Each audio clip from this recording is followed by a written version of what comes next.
that law officer. Okay, our mother's missing. She's not responding. We need help right now. Ma'am! Ma'am!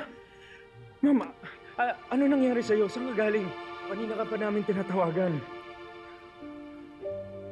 Mom, please talk to us. Did something bad happen? Ma'am, sino nagganito sa'yo? Ma'am, huwag kayong matakot. Ituro niyo siya sa akin.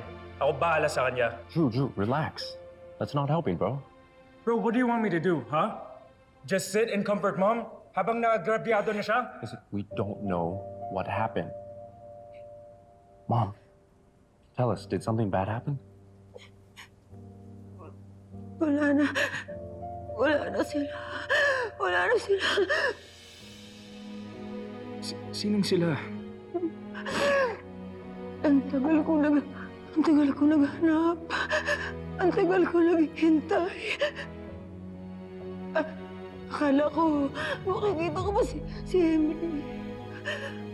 Wala na eh. Hindi ko na marinig yung boses niya. Hindi ko na siya mayayakap. Wala na. Patay na sila. Patay na ang anak ko.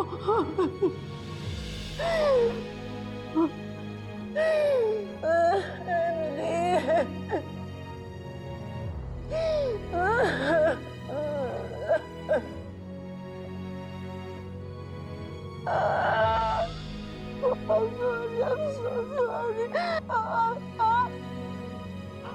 I'm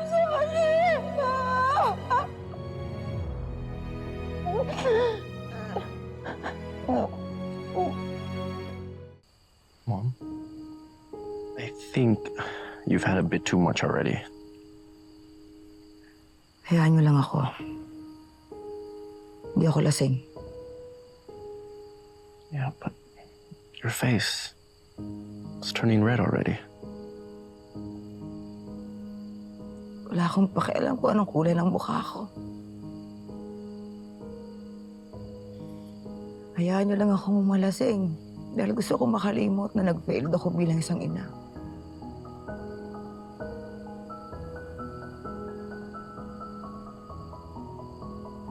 Dahil ako yung rason kung bakit hindi ko na siya makikita ngayon. Ako din ang rason kung bakit hindi ko na siya makakasama. Siguro kung nakikita ako ngayon ni Emily, ikinahihiya niya ako. Siguro galit na galit siya sa akin kasi hindi ako naging mabuting ina. No, Mom. Hindi mo kasalanan. Ginawa mo ang lahat para mahanap si Emily. Para makasama siya ulit. Mom, I know it's really painful. Yan din yung na-feel ko nung nawala yung biological mom ko.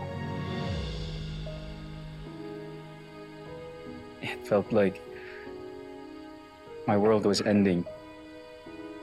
Kasi nawala yung pinaka-importanting tao sa buhay ko.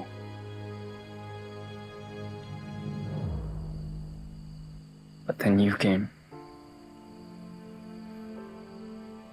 And you took all of my pain away. You're the reason I started smiling again.